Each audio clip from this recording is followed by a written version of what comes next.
নমস্কাৰ, চাই আছে ডিবি নিউজ। দৈনন্দিন বাৰ্তা কাকতখনত ইতিমধ্যে প্ৰকাশ হৈছিল এটা খবৰ, যি খবৰত উল্লেখ কৰা হৈছিল প্ৰথম পৃষ্ঠাত মন্ত্ৰীৰ কেবিন পালেগৈ প্ৰবঞ্চকৰ জাল। প্ৰবঞ্চক চক্ৰৰ প্ৰত্যাহ্বান মুখ্যমন্ত্ৰীক। দিছপুৰত নিৰাপত্তাৰ দিশটোক লৈ বহু প্ৰশ্ন উত্থাপন হৈছে।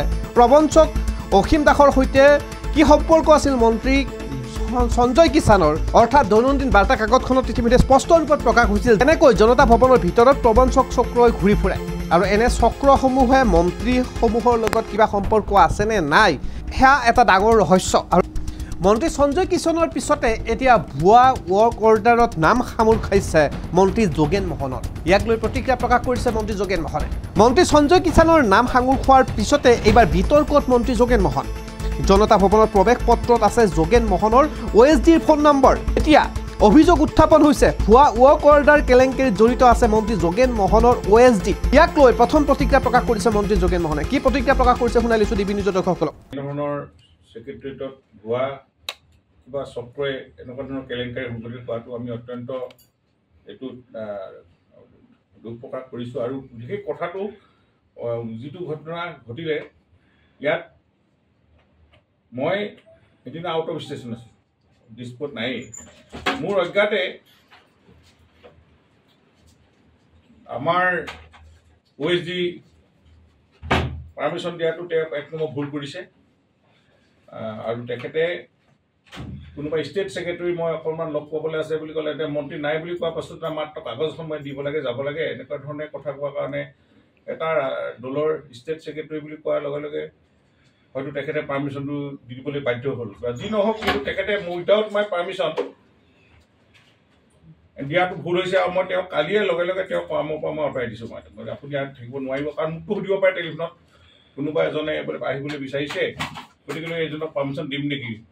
গতিকে এইটো সম্পূৰ্ণ এতিয়া কোনজন অসীম দাস মই এতিয়া মুখত দেখিলেও মই চিনি নাপাওঁ।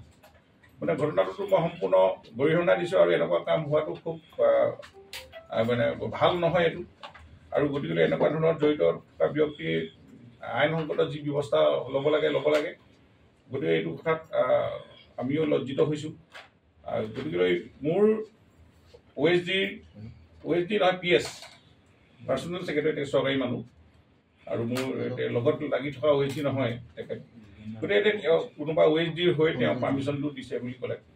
গতিকে ছাৰ বোলে মই কালি তেওঁক মাতি আনি গোটেই দিনটো মই তেওঁক লগত জেৰা কৰিছোঁ, ইনকুৱাৰীও মই কৰিবলৈ দিছোঁ ডিপাৰ্টমেণ্টত। আৰু এনেকুৱা ধৰণৰ কেনেকৈ আহিবলৈ পালে মোৰ ৰুমলৈ। আৰু সেই সময়তো জুন মাহত মোৰ ৰুমটো ৰিপেয়াৰিং চলি আছিলে।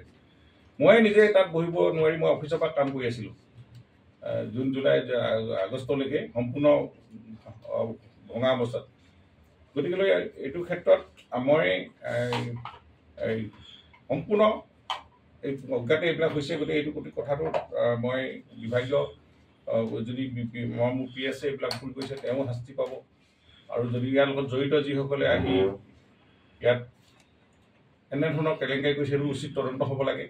আৰু ইতিমধ্যে তেখেতে গ্ৰেপ্তাৰ হৈছে বুলি মই গম পাইছোঁ।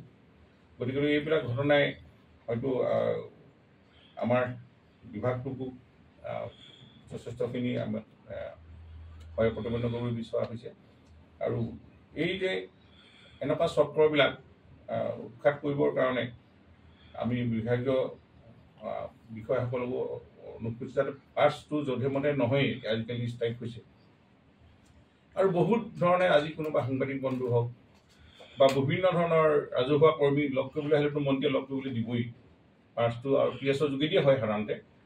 কিন্তু আমি ইয়াতে কোন তাৰিখে আহিব পাৰিব নোৱাৰিব এনেকুৱা থাকে। আৰু এতিয়া অনলাইন যেতিয়া কামবোৰ হৈছে এই ফাইলতে হয়, আমাৰ অফিচলৈ ইমান নগ'লেও হৈছে, চলি যায়। আমি সেইকাৰণে চৰকাৰী কাম কাজবিলাকো প্ৰায় বাহিৰৰ পৰাই কৰোঁ। ভিজিটত থাকিলেও আমি তাৰ পৰাই আমি চৰকাৰী ফাইলবিলাক ডিছপ'জ কৰিব পাৰোঁ। তেনেকুৱা এটা অৱস্থা। সেইকাৰণে আমি কেতিয়াবা সপ্তাহত এদিন, কেতিয়াবা দুদিন এনেকৈ ধৰণে আহিলে আমাৰ কেবিনেট থাকিলে বা বিভিন্ন ধৰণৰ স্পেচিয়েল মিটিং থাকিলেহে আহি অফিচত এটেণ্ড কৰোঁ। অফিচত এনেকৈ আমাৰ এটেণ্ড নকৰাকৈ আমাৰ সকলো কামবিলাক আমাৰ চলি আছে, সকলো কাম চৰকাৰী। গতিকে কেতিয়াবা ৰিভিউ মিটিং ল'বলৈ হ'লে আমি তাতে ৰিভিউ মিটিঙত আমি তাতে বহিবলগীয়া হয়। এনেধৰণৰ ডিপাৰ্টমেণ্টৰ কিছুমান ৰুলছ ৰেগুলেশ্যন বা অন্যান্য কিমান আইন কানুনবিলাক যদি আমি নীতি নিয়মবিলাকৰ ক্ষেত্ৰত বহিবলগীয়া হয়, তেতিয়াহে আমি ৰিভিউ মিটিঙত পঠোঁ বা কনফাৰেন্স হল ব্যৱহাৰ কৰোঁ।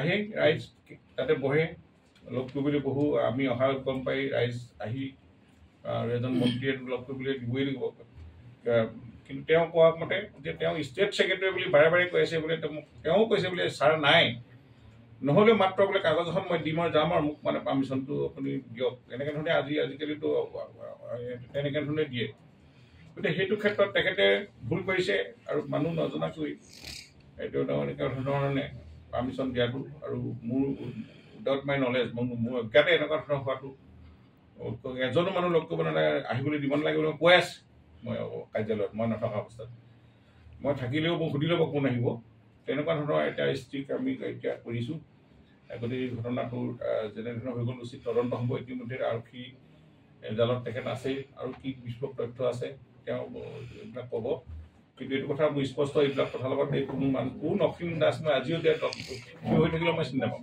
কাষতে গতিকে তেনেকুৱা এজন ব্যক্তিয়ে ষ্টেটৰ কিবা ছেক্ৰেটাৰী দায়িত্ব যে আমাৰ দলীয় তেওঁৰ ওপৰত দলীয় অনুশাসন ব্যৱস্থা ল'ব এনেকুৱা ধৰণৰ দলতো থকাটো অযোগ্য নহয় তেখেতসকলৰ আৰু